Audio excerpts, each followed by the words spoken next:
है, इसने खुलासा किया था कि सबसे ज्यादा जो पैसा आ रहा है जो पाकिस्तान की तरफ से है वो ब्राइबरी, एक्सटॉर्शन, इन्फ्लुएंस, जी। ड्रग पेडलिंग, नारकोटिक्स ट्रैफिकिंग, तो ये जो अलग अलग तरीके हैं यहाँ से आ रहा है। और ये पूरा का पूरा जो फंडिंग आती है, पैसे आते हैं, ये स्विट्जरलैंड के जो प्राइवेट बैंक्स हैं जिसमें राइट टू प्रिवेसी है, वो आधे से ज्यादा पाकिस्तानी रिटायर्ड जनरल्स के नाम पे है, सीनियर कर्नल्स के नाम पे है। दूसरा, जो भी सीपेक में कॉन्ट्रैक्टर्स हैं, वेंडर्स हैं, वो इनडायरेक्टली या डायरेक्टली पाकिस्तान मिलिट्री ऑफिसर्स के नाम पे ही कंपनीज खुली हुई हैं। क्योंकि जिस एरिया में जॉनसी इनकी यूनिट्स को डिप्लॉय किया गया है, उन्हीं की यूनिट के ही जो कमांडिंग ऑफिसर होते हैं, ब्रिगेडियर होते हैं, ब्रिगेड कमांडर्स होते हैं, इन्हीं के नाम पे ही ये रजिस्टर करते हैं, या इनके रिलेटिव्स के नाम पे कंपनियां रजिस्टर होती है। और ये उसी इलाके में फिर अपने बंदे लेके आते हैं कॉन्ट्रैक्टर, और सारा सरकारी पैसा इन्हीं की जेब में आ रहा है।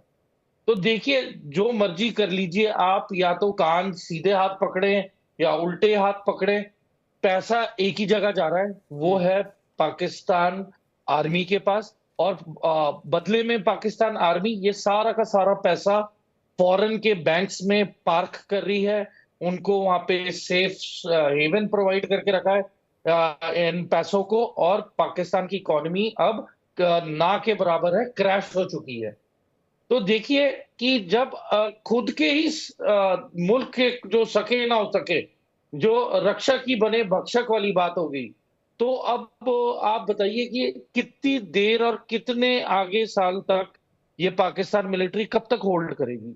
और सिविल वॉर इमिनेंट है, क्योंकि देखिए, जब हम सियाचिन में पोस्टेड थे तो हम जी। इंटरसेप्ट सुनते थे, जी। Wireless intercept.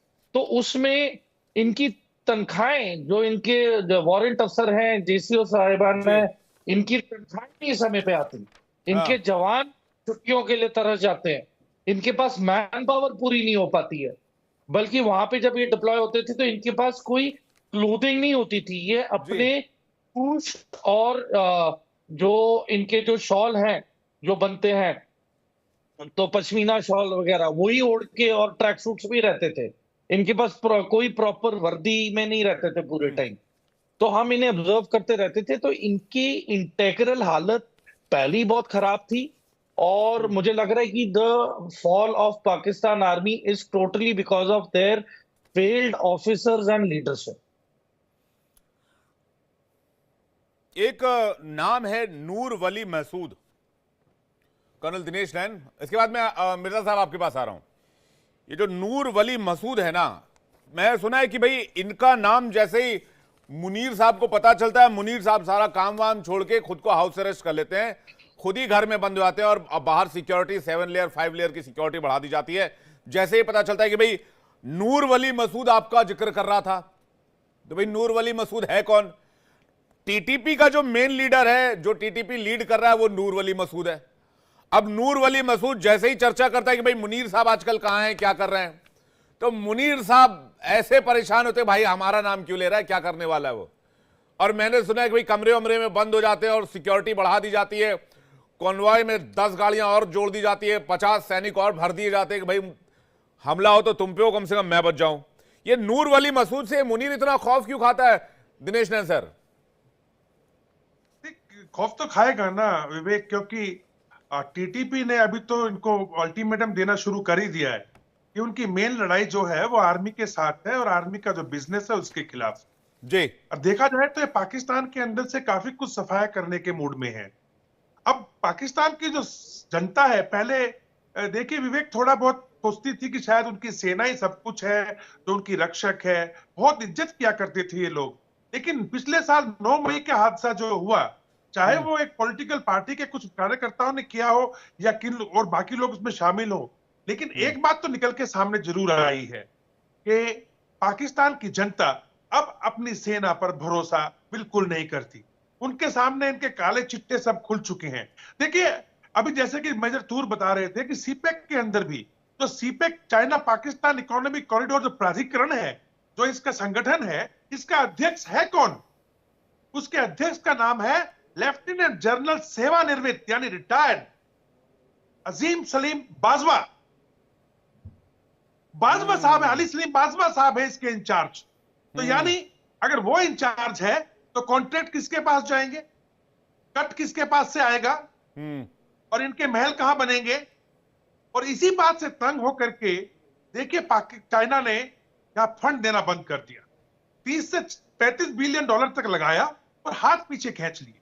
रही बात टीटीपी की, देखिए टीटीपी ने अभी यह चीज बिल्कुल क्लियर कर दी है और हमें इस बात को मान लेना चाहिए कि टीटीपी की आइडियोलॉजी और अफगानिस्तान में बैठे तालिबान की आइडियोलॉजी अलग नहीं है।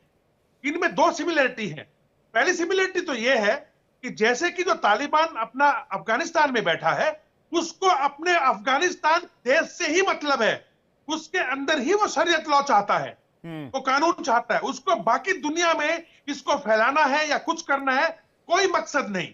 तो चूंकि जो टीटीपी के पठान या पश्तून हैं और वो पाकिस्तान की तरफ से हैं, पाकिस्तान के एरिया से बिलोंग करते हैं, तो उन्होंने भी इस आइडियोलॉजी को लिया कि हम भी अपने देश के अंदर इस शरिया लॉ को लागू करें। और यही बात है कि उन्होंने कह दिया है कि हमारी एक ही डिमांड है कि हम इस्लामाबाद पहुंचेंगे और पूरे पाकिस्तान को शरीयत लॉ पे आना पड़ेगा। अब मेरा निजी मानना यह है यहाँ पे विवेक जी कि देखिए, जब हमारे से पाकिस्तान अलग हुआ और जिन्ना साहब ने, जिनको ये पता नहीं क्या क्या बोलते हैं, इनके देश के अंदर उसको उनकी सब जगह फोटो लटका के रखते हैं, जिन्ना साहब ने अपने पर्सनल एम्बिशन के लिए कि वो चीफ प्राइम मिनिस्टर बनना चाहते थे, अगर हिंदुस्तान बना देता तो लिख लो पाकिस्तान बनता ही नहीं। तो उन्होंने अपने इंटरेस्ट के लिए लोगों को उकसाया और एक इलेक्शन किए जिसमें जमाते इस्लामी ने का भी बढ़ चढ़ के हिस्सा लिया था।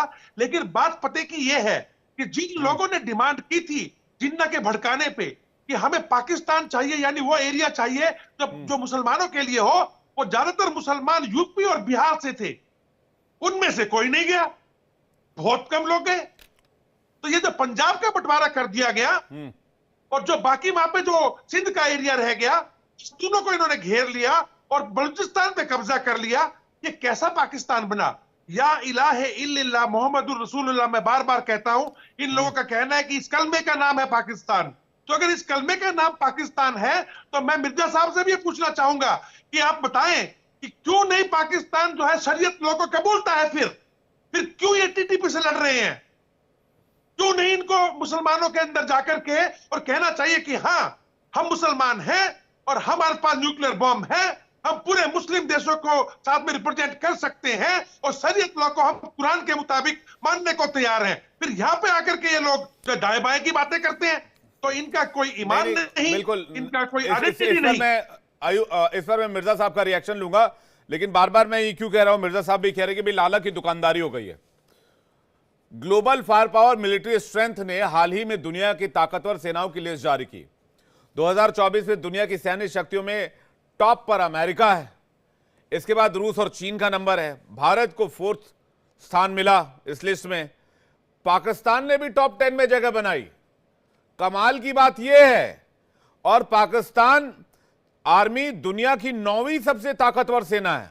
वाह भाई साहब, फिर भी ये मार खा रहे हैं।